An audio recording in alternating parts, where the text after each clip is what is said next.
এক ব্রিটিশ নাগরিক নাকি আসছিল বাংলাদেশে, আসে দেখে জমিনে চাষ করতেছে এক লোক দুপুরবেলা। তো তারে গিয়ে ব্রিটিশ জিজ্ঞেস করতেছে, ব্রিটিশ নাগরিক জিজ্ঞেস করতেছে, ইংলিশ বেটা, হাউ ডু ইউ ডু? তো কৃষক বলতেছে, আমার বুঝি খাইয়ে খেয়ে কাম নেই, এখন তোমার সাথে আমি এই চাষ ছাড়িয়ে দিয়ে হাডুডু খেলবো, এটা কথা হইল নাকি? মানে শব্দের সাথে মানুষ যা মিলাইতে চায় তাই মেলে।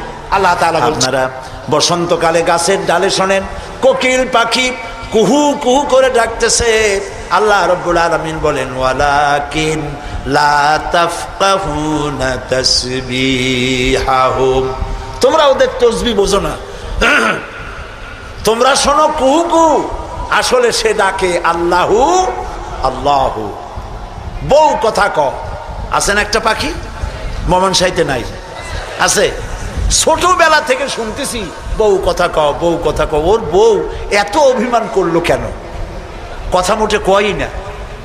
আসলে বউ কথা কও আমরা শুনি, আর আল্লাহ বলছেন ওয়ালাকিন লা তাফকাহুনা তাসবিহাহুম, ওরা আমার জিকির করছে তোমরা বোঝো না। মানুষ বুঝবে কেন? মানুষ তো আন্দাজে যা শোনে শব্দের সাথে আপনি যা মিলাবেন তাই কিন্তু হয় ভাই।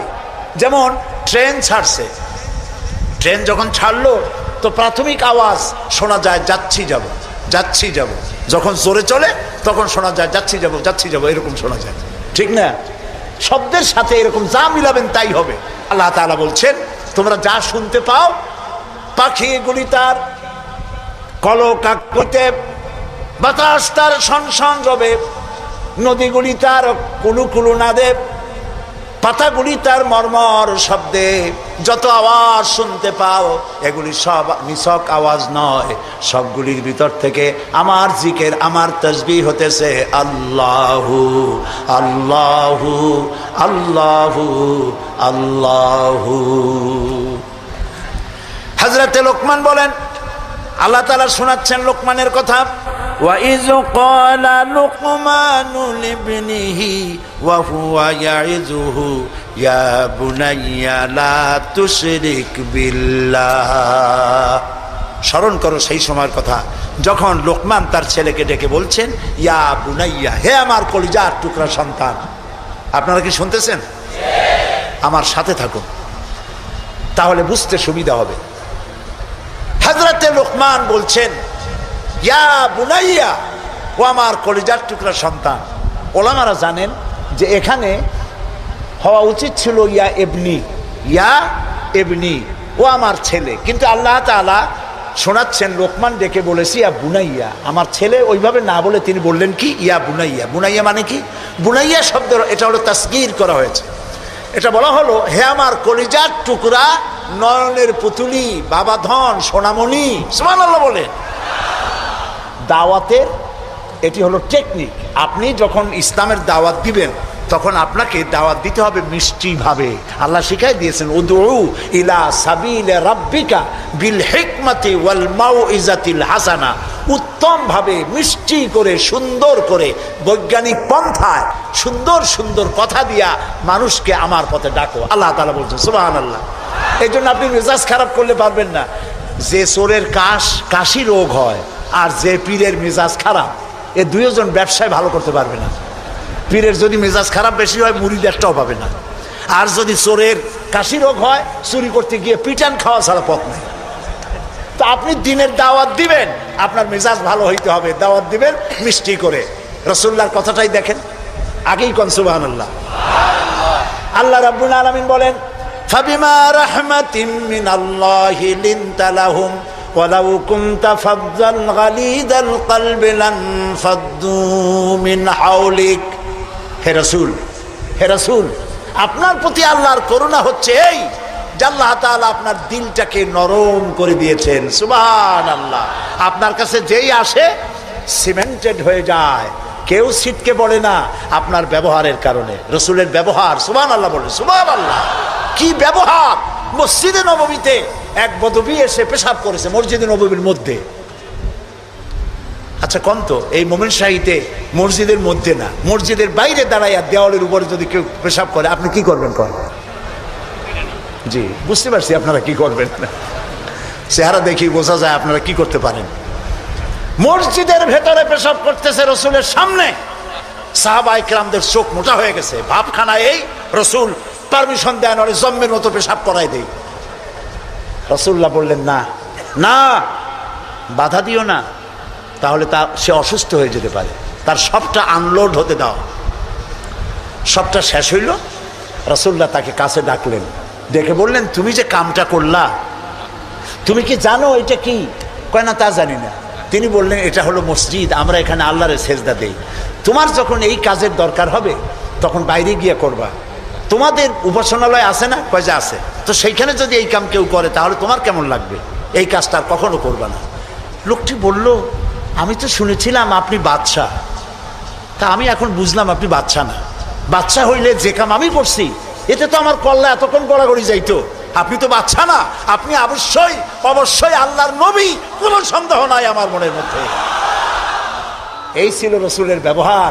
রসুল্লাহ সাহাবীদের দিকে তাকায় বললেন ইন্নামা বুইসতুম মুয়াসসিরিন, ও সাহাবীরা আল্লাহ তোমাদেরকে পাঠাইছেন মানুষের কাছে দ্বীনকে সহজ করার জন্য, কঠিন করার জন্য নয়। রসুল্লাহ যখন দাওয়াতের লোক পাঠাতেন বলতেন ইয়াসসিরু ওয়ালা তুআসসিরু, মানুষকে সহজ করে দিন বুঝাও, কঠিন করে বুঝায়ও না। বাশশিরু ওয়ালা তুনাফিরু, বেহেশতের খবর দিয়া মানুষকে দ্বীনের পথে ডাকো। জাহান্নাম জাহান্নাম, এটা করলে জাহান্নাম, সেটা করলে জাহান্নাম, জাহান্নামের ভয় দেখিয়ে মানুষকে দ্বীনের রাস্তা থেকে সরিয়ে দিও না। সুবহানাল্লাহ। এই ছিল রসুলের ব্যবহার। তাই মানুষকে দাওয়াত দেওয়ার সময় টেকনিকটা, লোকমানের দাওয়াত ছেলের প্রতি আল্লাহ কত পছন্দ করেছেন। তিনি ডেকে বলছেন ইয়া বুনাইয়া, ও আমার কলিজার টুকরা, আমার বাবা। আপনি নিজে হাসানা মোমেন সাহিদ এমন বখাটে ছেলে, মাথায় উল্লুকের মতো চুল, হাতে ভাল্লুকের মতো নখ, গলায় সোনার সেন, এরকম মোমেন সাহিদে নাও থাকতে পারে। কিছু পোলাপান আছে মাথায় চুল টুল রাখিয়া একটা কেমন কেমন ভাব, তারপরে গলায় মোটা সোনার চেন, পৌষ মাসের শীতেও সামনের 2-3টে বোতাম খুলে থই, লোকেরা যেন বোঝে উনি একখান কিছু ঝুলাইছে। এইরকম ছেলেকে যদি আপনি তো রাগ করে আছেন, ছেলে আপনার কথা শোনে না, যদি ভাত খাওয়ার সময় ডাকেন সোনামণি, বাবা, কলিজার টুকরা, নয়নের পুতুলি, আব্বু একটু কাছে আয়, আহারে, ও যত বড় খারাপ হোক আপনার পায়ের কাছে চলে আসবে। আপনি ওর কপালে একটা চুমা দেন, ওর গালে একটা চুমা দেন, আব্বু এই যে তুমি জামা কাপড় পরছো এগুলো মাইকেল জ্যাকসনের জন্য শোভা পায়, তুমি রসুলের উম্মত, মুসলমান মায়ের পেটে আসছো, এটা তোমার জন্য শোভা পায় না, আব্বু এই কামটা তুমি করো না, আমার অসম্মান হয় সমাজে। এই কথা বললে হাজার রাত ও শোনার চাইতে আপনার এই মধুর ডাকে আপনার ছেলেকে হেদায়েত হতে পারে।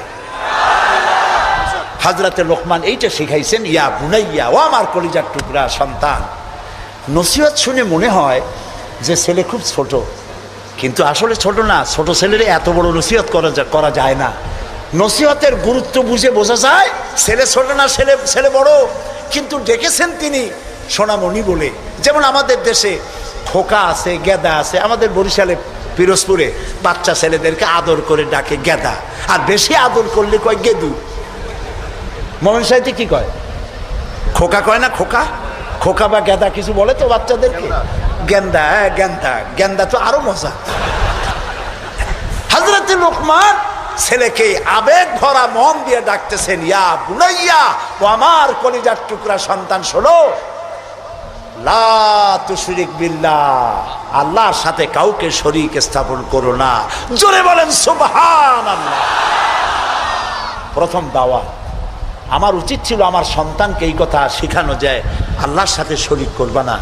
ইন্না শিরকা লা যুলমুন আযীম, শিরক হচ্ছে মস্ত বড় জুলম। কে বলেছে? জুলুম কারে বলে? ওলামারা বুঝবেন। জুলম বলা হয় ওয়াদউস শাই ফি গায়রি মুহাল্লি, যেখানে যে জিনিস রাখার নয় সেইখানে সেই জিনিস রাখার নাম জুলম।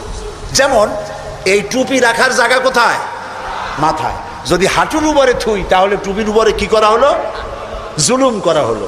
নৌকা রাখার জায়গা কোথায় বলেন? সেইটা যদি রাস্তার উপরে টানায় থই তাহলে নৌকার উপরে কি করা হয়? জুলুম করা হয়। যে জিনিস যেখানে রাখার ওটা সেখানে রাখতে হবে, উল্টা করলে কি হবে? জুলুম হবে। হযরতে লোকমান বলছেন ইন্না শিরকা লা যুলমুন আযীম, শিরক হচ্ছে মস্ত বড় জুলম। তাহলে শিরকটা কি? শিরক হলো আল্লাহর কাছে যে সব সাহায্য পাওয়া যায় ওই সব সাহায্য অন্যের কাছে চাওয়া যাবে না। আল্লাহ তাআলার সঙ্গে চাইলে পরে চাওয়াটাই শিরক নয়। যেমন আমার ঘরে অনেক সময় মেহমান আসে, আমার ঘরে চা বানাবো, চিনি নেই, তখন আমার ঘরের কাজের লোককে বলা হয় দোতলায় যাও বা তিনতলায় যাও, একটু চা, একটুখানি চায়ের পাতা বা একটুখানি চিনি চায়ে নিয়ে আসো। এটা কিন্তু শিরক না। আমি বাড়ি বানাইতেছি, টাকায় কুলাইতে পারছি না, আমি দেলোয়ার হোসেন খান দুলু ভাইকে বললাম, ভাই আমরা তো পার্লামেন্টে একসাথে থাকি, আমি তো টাকায় কুলাইতে পারতেছি না, আমার 10 লাখ টাকা দেন। এটা শিরক না। কথা কি বুঝে আসতেছে? কোনটা শিরক? শিরক হলো বিবাহ করেছে 8-10 বছর বাচ্চা হয় না, এই বাচ্চা আপনি কোনো খাজা বাবা কোনো পীরের মাজারে চাইতে পারবেন না, এটার নামই শিরক। আমার অসুখ হয়েছে, আমি রোগ মুক্তির জন্য কোনো পীরের নামে মানত করতে পারি না, হারাম। মানুষের নামে মরা পীর অথবা জীবিত পীর, কোন পীরের নামে মানত এবং তার কাছে আশা পূরণের জন্য যাওয়া জায়েজ নাই, হারাম, হারাম এবং হারাম। সন্তান দেবে কে? চিল্লায় বলেন। সন্তান দেওয়ার মালিক তিনি, তিনি ছাড়া কেউ সন্তান দিতে পারে না। এই দেখুন কোরআন, কোরআনে কারিমে রব্বুল আলামিন বলেন, আমি কাউকে কন্যা দেই, আমি কাউকে পুত্র দেই, কন্যা দেই না, কন্যা দেই তো পুত্র দেই না, আবার কাউকে কন্যাও দেই পুত্রও দেই, আবার কাউকে কিছুই দেই না। ইন্নাল্লাহা আলা কুল্লি শাইইন কাদির। সমস্ত জিনিসের উপরে ক্ষমতা কার? সবাই বলেন আল্লাহ তাআলার ক্ষমতা। আচ্ছা, আরেকটা কথা বলেন, আপনারা জবাব দেন, পীর বুজুর্গ তারা বড় না নবীরা বড়? কারা বড়? মানুষে বোঝে না, সেই জন্য বলে পীর পয়গম্বর। কথা বলতে গিয়ে বলে পীর পয়গম্বর, মনে হয় যেন পীর আসছে আগে, পয়গম্বর আসছে পরে। সূরা আলে ইমরান আপনারা পড়বেন, সূরা আলে ইমরানের মধ্যে আছে হযরতে জাকারিয়া আলাইহিস সালাম বুড়া হয়ে গেছেন, সন্তান নাই, একটাও নাই। তিনি আল্লাহর কাছে ফরিয়াদ করলেন, আল্লাহ আমি একদম বেওয়ারিস হয়ে যাব মরিয়া, তুমি আমাকে একটা সন্তান দিও। একদিন তিনি নামাজ পড়তেছিলেন, নামাজের মধ্যে হযরতে জিবরাইল আলাইহিস সালাম আসলেন। হযরতে জিবরাইল ওহী নাজিল করলেন। আল্লাহ তাআলা বলেন, হে জাকারিয়া আমি তোমাকে সুসংবাদ দিতেছি, তোমাকে একটি পুত্র সন্তান দেওয়া হবে। পুত্র সন্তানটি জন্মগ্রহণ করার সঙ্গে সঙ্গে নাম রেখে দিও ইয়াহইয়া। ছেলে হবে, সন্তান হবে, সন্তান হবে ছেলে, আর নাম রেখে দিলেন কে? আল্লাহ নিজেই। হযরতে জাকারিয়া প্রশ্ন করলেন জিবরাইলকে, জিবরাইল আল্লাহ তো বললেন যে আমারে আল্লাহ ছেলে দিবেন, কিন্তু এই ছেলেটা হবে কেমনে? আমি তো বুড়া, সোজা হয়ে খাড়াইতেও পারি না, আমার বউ হলো বুড়ি, আকিম, বন্ধা, বাজা, জিন্দিগিতে বাচ্চা হয় নাই, আমি বুড়া, বউ বুড়ি, বাচ্চা হবে কেমনে? হযরত জিবরাইল জবাব দেন নাই। জবাব দিয়েছেন কে? মাত্র একটি শব্দ দিয়ে জবাব দিয়েছেন তিনি। আল্লাহ তাআলা বলেছেন, কাযালিক, যেমনি ইচ্ছে করি তেমনি বাচ্চা দেব। সুবহানাল্লাহ বলে। এই জন্য নবী করিম সাল্লাল্লাহু আলাইহি ওয়াসাল্লাম বলেছেন, লা তুহসা আজাইবুহু ওয়ালা তুবলা গারাইবুহু। এই কোরআন কোনোদিন পুরাতন হবে না, এই কোরআন কোনোদিন জীর্ণ হবে না, এর আশ্চর্যকারিতা এবং বিস্ময়কারিতার কোনো শেষ হবে না। ফিহে মাসাবিহুল হুদা, এটি হচ্ছে কোরআন, হচ্ছে হেদায়েতের মশাল, ও মানারিল হিকমা, এবং এটা হচ্ছে বিজ্ঞানের সুউচ্চ মিনার। এই যে বিজ্ঞানের আবিষ্কার হচ্ছে, বিজ্ঞানের আবিষ্কার যত বাড়বে কোরআন বোঝা তত সহজ হবে। সুবহানাল্লাহ। নবীজি কোরআন তেলাওয়াত করছেন আর অমুসলিমরা ইসলাম কবুল করে চলছে, কাফেরেরা সচেতন হয়ে গেল। আমাদের লোকগুলি তো আর ধরে রাখতে পারবো না, সব তো মুহাম্মদ সাল্লাল্লাহু আলাইহি ওয়াসাল্লামের পিছনে লাইন লাগাইছে। তখন তারা হযরত ওমরকে লাগিয়ে দিল, যেই লোকটাকে যেখানে পাওয়া যায় সেখানে মারো। হযরত ওমর রাদিয়াল্লাহু তাআলা আনহু তখন জাহিল, তিনি কাফের ছিলেন, মারার জন্য নেমে গেলেন। কোথায় পাওয়া যায়? খুঁজতে খুঁজতে জানা গেল যে তিনি মসজিদে হারামে নামাজ পড়ছেন। পেছনে গিয়ে ওমর দাঁড়িয়েছেন, অপেক্ষা করছেন যে ঠিক আছে নামাজ পড়তেছে, নামাজ পড়াটা শেষ হোক, তারপরে আচ্ছা তরে দেখব। নবী করিম সাল্লাল্লাহু আলাইহি ওয়াসাল্লাম নামাজের মধ্যে তেলাওয়াত করতেছেন জোরে জোরে। এখন আপনারা বুঝুন, এ কোরআন শরীফ হচ্ছে আল্লাহ, তেলাওয়াত করছেন যার উপরে নাজিল হয়েছে তিনি। এখন শুনতে কত মজা হচ্ছে।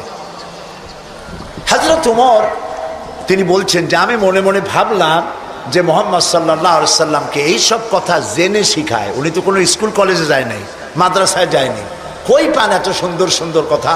নিশ্চয়ই জেনে শিখাচ্ছে। হযরত ওমর বলেন, আমি যখন মনে করছি নবীজিকে মুহাম্মদ সাল্লাল্লাহু আলাইহি সাল্লামকে জেনে কথাগুলি শিখিয়েছে, অমনি তিনি নামাজের ভিতরে তেলাওয়াত করলেন, ইন্নাহু লাকাউলু রাসূলিন কারীম। এটি একটি মহান বার্তাবাহকের বর্ণনা। হযরত ওমর চিন্তা করলেন, সর্বনাশ, আমি মনে মনে চিন্তা করছি জেনের কথা, আর উনি জবাবে বললেন না, জেনের কথা না, এটা সম্মানিত বার্তাবাহক, তিনি বর্ণনা করেছেন। হযরত ওমর বলেন, আমি মনে মনে ভাবলাম, জেন যদি না শিখিয়ে থাকে তাহলে তলে তলে কোন ফাঁকে যেন মুহাম্মদ সাল্লাল্লাহু আলাইহি সাল্লাম কবি হয়ে গেছেন। কারণ এত সুন্দর মিলিয়ে মিলিয়ে কথা তো আর শুনি নাই কখনো। হযরত ওমর বলেন, আমি যখন ভাবলাম তিনি কবি হয়ে গেছেন, অমনি তিনি নামাজের ভিতরে আমার এ কথার প্রতিবাদ করলেন। তিনি পড়লেন, ওয়ামা হুয়া বিকাউলি শাইরিন কালিলাম মা তুমিনুন। না না না, এটা কোনো কবির কথা নয়, তোমরা খুব কমই বিশ্বাস স্থাপন করো। হযরত ওমর বলছেন, কি সাংঘাতিক কথা! চিন্তা করলাম জেনের কথা কয় না, জেনের কথা না, চিন্তা করলাম কবির কথা মনে মনে, আর উনি প্রকাশ্যে জবাব দিচ্ছেন যে কবির কথা না। তাহলে তো শুধু কবি, উনি কবি হন নাই, উনি গণকও হয়েছে, তা না হলে আমার মনের কথা বোঝে কেমনে? হযরত ওমর বলেন, আমি যখন মনে মনে চিন্তা করলাম তিনি গণক হয়েছেন, অমনি নামাজের ভিতরে তিনি আমার এই কথারও জবাব দিয়ে দিলেন। তিনি পড়লেন, ওয়ালা বিকাউলি কাহিনিন কালিলাম মা তাযাক্কারুন। না, এটা কোনো গণকের কথা নয়। সুবহানাল্লাহ, তোমরা খুব কমই উপদেশ গ্রহণ করে থাকো। হযরত ওমর বলছেন, এবার আমার পায়ের তলা থেকে যেন মাটি খসে যাচ্ছে। কি আশ্চর্য কথা! যা মনে চিন্তা করি তার জবাব আসে নামাজ থেকে। এটা জেনের কথা না, এটা কবির কথা না, এটা গণকের কথা না, তবে এটা কি? বিরাট এক জিজ্ঞাসাবোধক চিহ্ন আমার সামনে ঘুরপাক খাচ্ছে, তবে এটা কি? হযরত ওমর বলেন, আমি যখনই চিন্তা করলাম তবে এটা কি, অমনি রাসূল নামাজের ভিতরে আমার সে কথার জবাব দিয়ে দিলেন। তিনি পড়লেন, তানজিলুম মির রাব্বিল আলামিন। এটি হচ্ছে আল্লাহ রাব্বুল আলামিনের নাজিলকৃত কিতাব। হযরত ওমর বলছেন, আমার মনে হচ্ছিল যে ইসলাম তার সব শক্তি নিয়ে, তার শেকড় শুদ্ধ আমার কলিজার মধ্যে গেড়ে বসতেছে। কোরআন এক বৈপ্লবিক পরিবর্তন এনেছিল তদানীন্তন সমাজের মধ্যে। যারা চোর ছিল, ডাকাত ছিল, রাসূলুল্লাহ মেসমেরিজম করেন নাই, জাতিকে হিপনোটাইজ করেননি। গোটা জাতি চোর, ডাকাত, জেনাকার, বদমাশ, সন্ত্রাসী, সুদখোর, গোটা জাতির মধ্যে একটি বিরাট পরিবর্তন এসে গেল। যারা ছিল চোর, যারা ছিল ডাকাত, তারা মানুষের সম্পদের পাহারাদার হয়ে গেল। সুবহানাল্লাহ বলবেন না?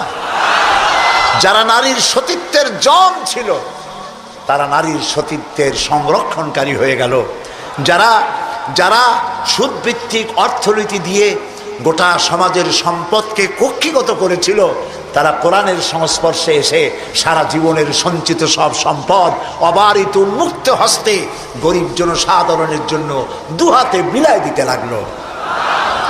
এই যে বিরাট পরিবর্তন আসলো, সেই পরিবর্তন আনার পেছনে কাজ করেছে যে কিতাবখানা, সেই কিতাবের নাম কোরআন। বলেন জোরে, কোরআন।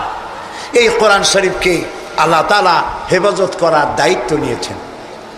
বেদ বলেন, বাইবেল বলেন, সমস্ত ধর্মীয় পুস্তকগুলি উল্টাপাল্টা হয়ে গিয়েছে, কোনোটার অরিজিনালিটি নাই। আপনি চ্যালেঞ্জ করতে পারেন বুক ফুলাইয়া, বর্তমান বিশ্বে খ্রিস্টানদের কাছে যে বাইবেল আছে, লুক, যোহন, মার্ক, মথি, scripture, New Testament, Old Testament বলতে যা কিছু বুঝায়, ওদের কাছে আল্লাহর কিতাব বলে তারা যে দাবি করে, চ্যালেঞ্জ হয়েছে বর্তমান যুগে খ্রিস্টানদের কাছে যে বাইবেল আছে এর মধ্যে একটি ওয়ার্ডও আল্লাহর নয়, সব তাদের বানানো। এই চ্যালেঞ্জের মোকাবেলা খ্রিস্টান জগৎ করতে পারে নাই। কিন্তু কোরআন শরীফ সম্পর্কে এই কথা কেউ বলতে পারবে না যে এর একটি অক্ষরও মানুষের তৈরি করা। সুবহানাল্লাহ। এটিকে হেফাজত করেছেন কে? সেটা কি? সেটা হলো আলমারিতে নয়, সিন্ধুকে নয়, ব্যাংকের লকারে নয়, মানুষের মেমোরির ভিতরে, কলিজার মধ্যে, ব্রেনের মধ্যে আল্লাহ পাক কোরআনকে হেফাজত করে দিয়েছেন। এমন জায়গায় রেখেছেন যেখান থেকে ফাঙ্গাস পড়ার অথবা পোকামাকড় ঢুকে, তেলাপোকা, উই পোকা, সার পোকা ঢুকে নষ্ট করবে এমন কোনো সম্ভাবনা নাই। চুরি হবে, ডাকাতি হবে, পরিবর্তন হবে এমন কোনো সুযোগ নাই। কোরআন মানুষকে মুখস্থ করা আল্লাহ সহজ করেছেন। সুবহানাল্লাহ।